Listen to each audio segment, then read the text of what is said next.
Here we are, day 3 in the Magbot 3 design phase. This is where we're at so far. This design is based on the Mattrack conversion kits.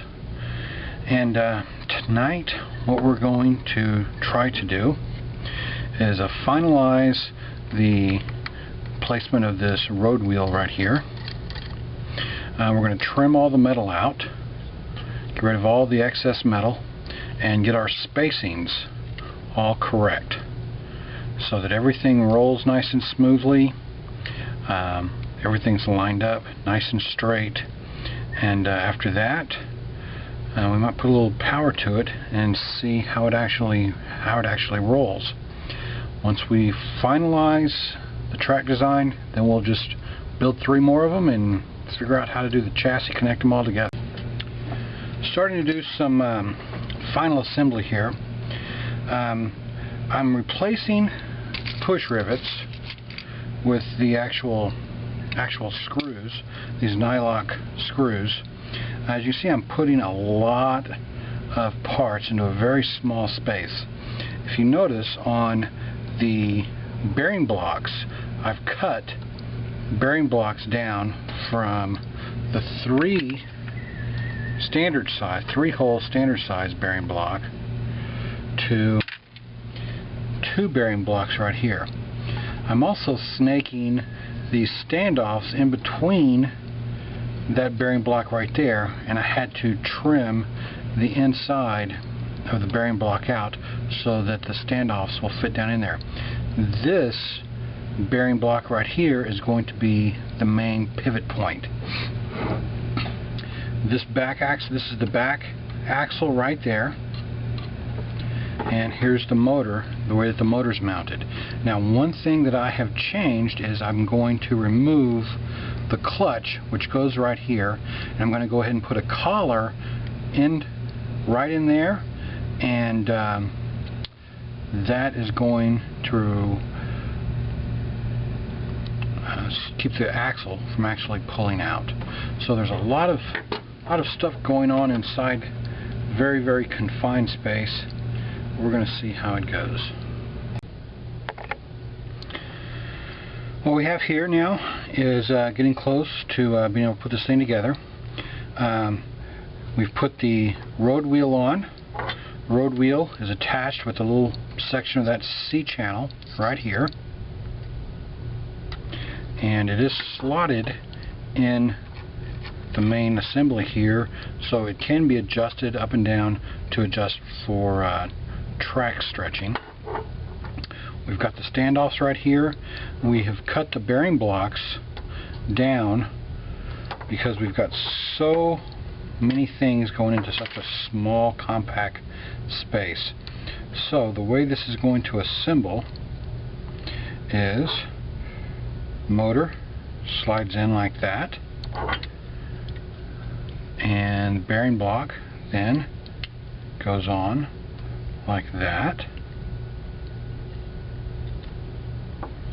and then the main pivot point will come through these 2 bearing blocks to right there. That's going to actually pivot. Then we have axles there and there, and there's quite a bunch of things packed into that small space. This is the final assembly minus the track.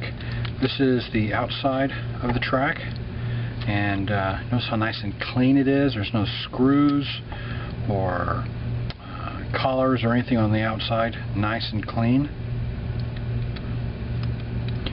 This is the drive end of it.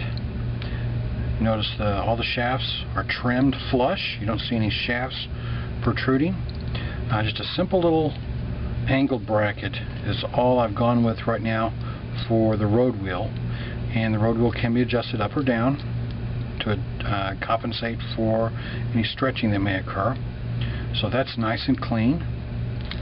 The standoffs that actually hold the assembly together, these 2 standoffs right there, they give it a lot of structural support. There's the actual drive wheels right here. Okay, got a little slop in them. Hopefully that won't cause any problems. I can shim those out if I need to. I think the track's going to keep them nice and tight in place. And again, the motor sunk down in the bottom. So let me put the track on here so you can see exactly how this is going to look.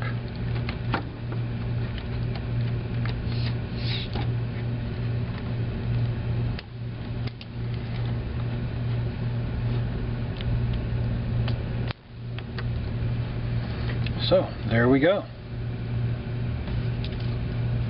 That's the outside. This is the business end right here.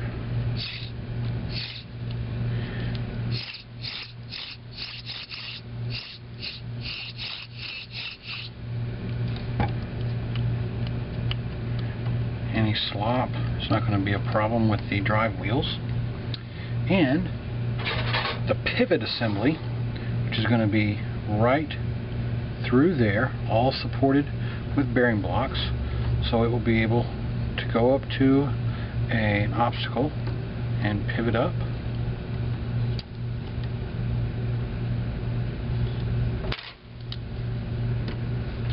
So imagine 4 of these, maybe 6 of these, depends on how testing goes. But this is the final track assembly, one corner of Magbot 3. All this will be magnetized.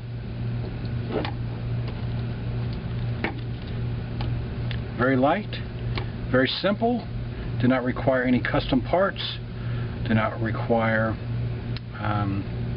any real complicated assembly. Very simple, very strong, very light.